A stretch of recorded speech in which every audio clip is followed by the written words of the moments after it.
I have been best friends with Chelsea since we met through mutual friends 5 years ago. We instantly clicked and soon enough became sister-like. She was there when I met my husband, and she was my maid of honor at our wedding 3 years ago. Now, Chelsea knows how much I've been wanting a child.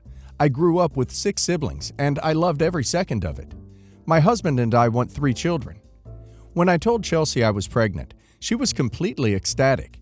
She instantly began calling herself Auntie and went baby clothes shopping insane when I told her it was a boy. I think Chelsea is going to be the perfect aunt for my son.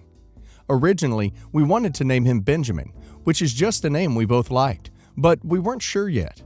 I am 7 months pregnant now, and unfortunately, my husband lost his grandfather, Adam, 2 weeks ago. He was very close to him, as was I. He was the first family member we told about our son, and was our biggest supporter when we moved into our own home. He truly loved Adam. This Monday morning, my husband texted me asking if we could talk. We had lunch, and he explained that he wants to honor his grandfather and name his son Adam. He has his father's blessing to do so. It was his father, and his grandmother, and if we wanted to, the family thought it was a wonderful idea. I instantly agreed. There was no doubt in my mind. Our son will be Adam Benjamin. My husband was overjoyed and actually cried in the restaurant. He was so happy. He told me that this means the world to him that I agreed. Last night, Chelsea came over to make cupcakes, and I told her the good news. Her face instantly dropped. She started crying, and she threw the bowl into the sink and left. No communication at all. I was completely at a loss for words and tried calling her several times. I had no idea what I did. At first, I thought she had just grown attached to the name Benjamin, and I felt so bad. But that was never a solidified name to begin with, just a nickname. This morning she called me at work to say that she couldn't believe I would do that to her, and that I was a B. I could not believe what I was hearing. I asked her what I did wrong, and she told me, "You're so effing jealous, aren't you? Adam was Carly's son." Carly is someone who used to be Chelsea's best friend. They had a huge fallout right before we met.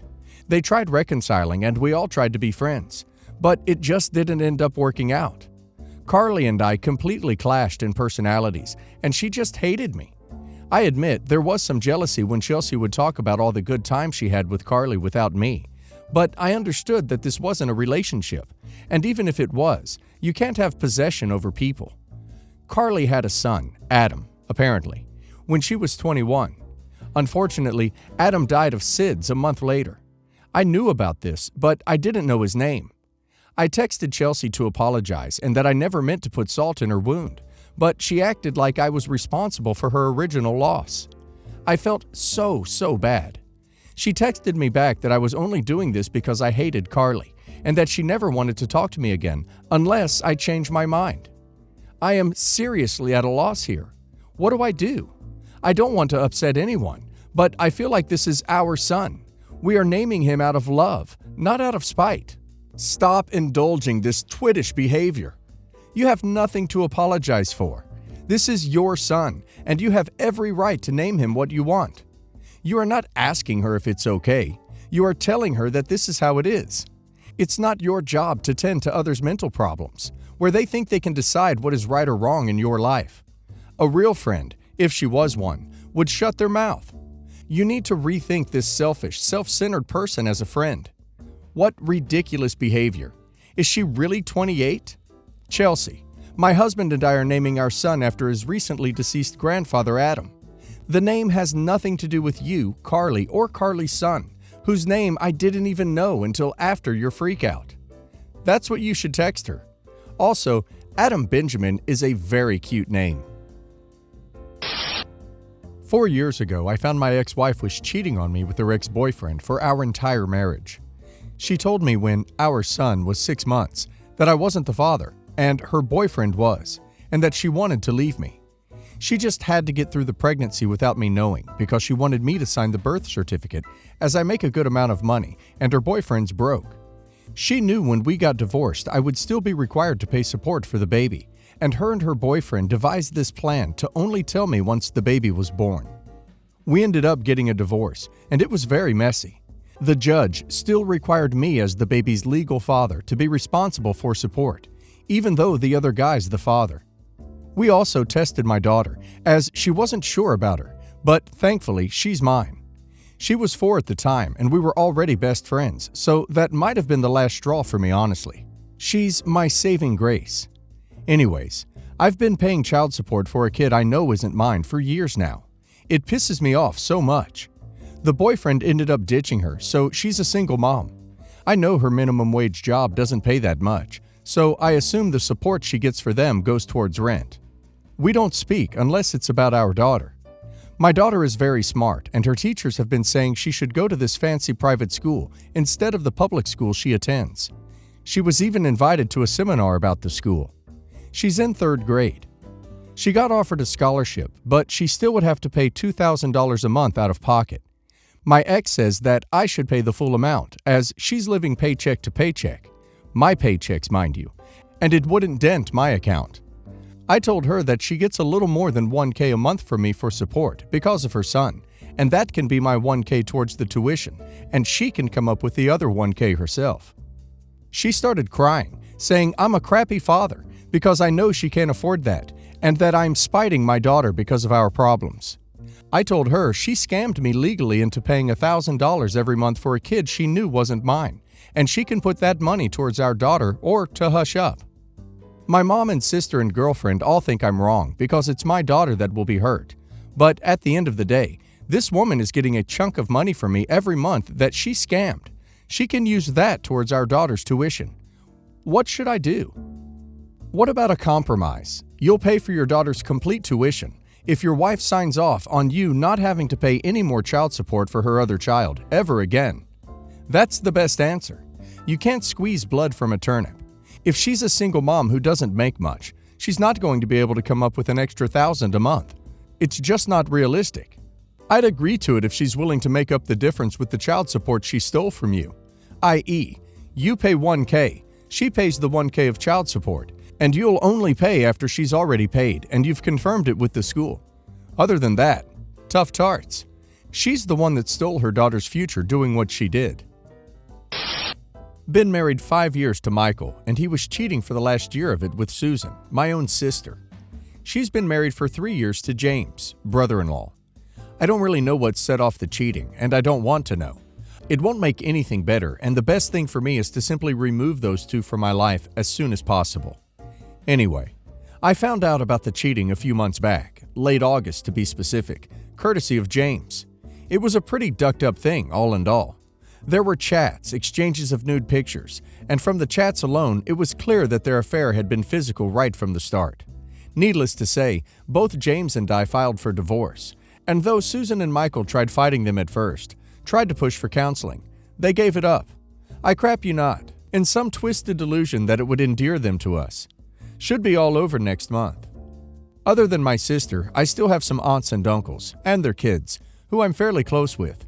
But our parents died when we were younger, traffic accident, and so our aunts and uncles took us into their homes and made us feel welcome. Since finding out about the cheating and filing for divorce, their support has always been there for me, 100%, and I can't be grateful enough for it. But there's also James now. Before all this happened, James and me were friendly with each other. We didn't mind sharing company, but it's not like we were some great friends either. All in all, typical in-laws relationship. Nothing more. And for the first month since finding out about the cheating, we didn't talk much with each other. But as Susan and Michael kept stalling, we wound up going out one day to some cafe, just to lend each other an ear and let off some steam about our unfaithful spouses. It became a sort of weekly thing for us. We'd meet over the weekend, talk some crap about our spouses, and then part ways. As the weeks passed, we sort of slipped away from talking about our soon-to-be exes and just talked about each other. And I realized that I've started to feel something for James. Not infatuation or a crush, but I do feel attracted to him. He is a good-looking man, so that didn't really surprise me, and I thought at first it was just something that I could ignore. Just something that was popping up because I was missing some male company in my life due to my ongoing divorce, nothing more. But then, after a bit, I caught myself finding reasons to be more physical with James. Nothing sexual, but, touching him on the hand or putting my hand on his shoulder, or just about anything else that wasn't outright screaming that I wanted him. On some level, I felt pretty embarrassed about this.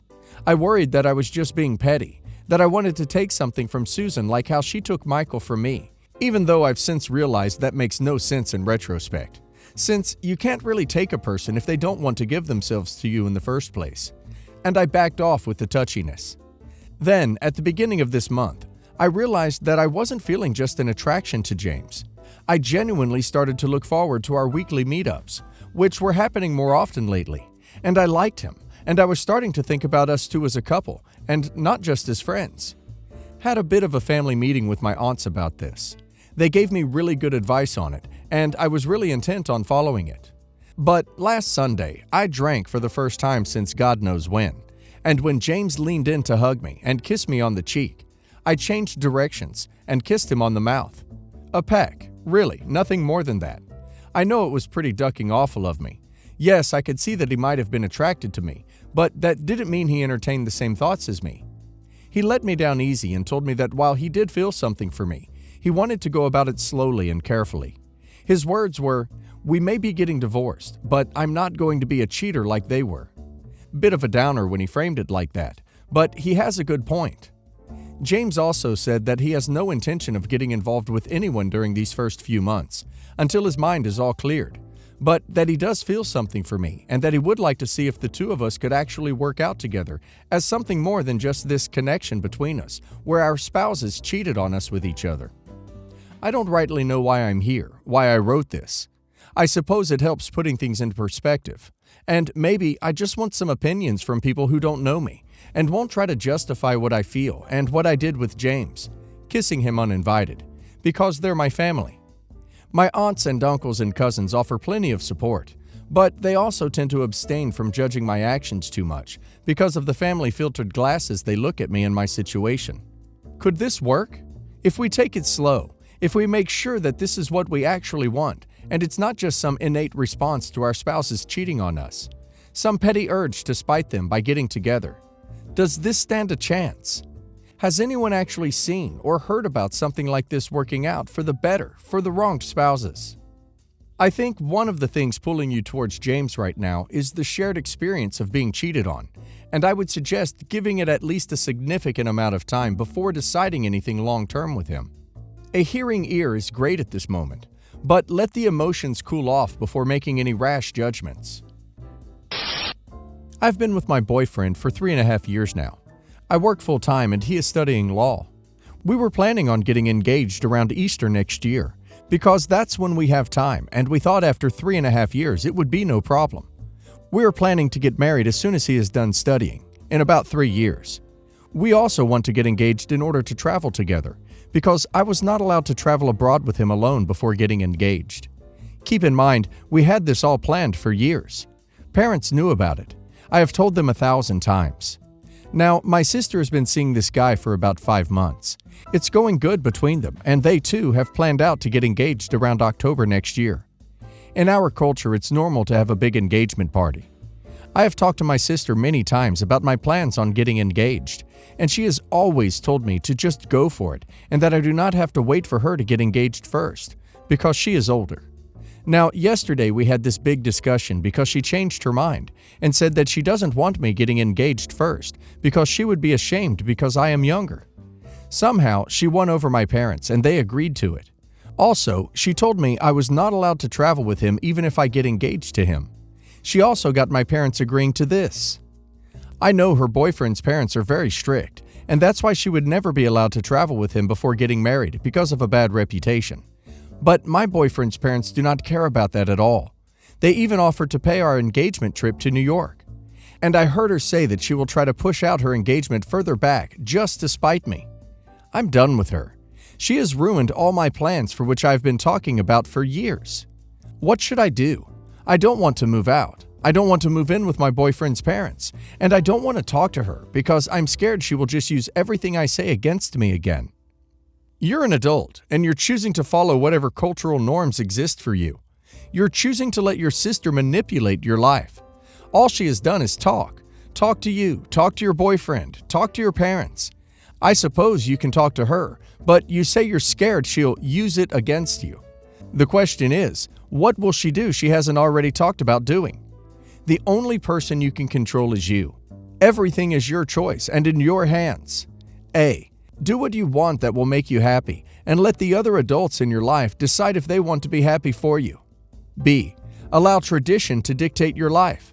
People who use traditions and culture to manipulate other people never seem to do it to elevate the happiness of the other people, but rather to keep them unhappy and in control. If I were you, I'd take that trip to New York and get married there.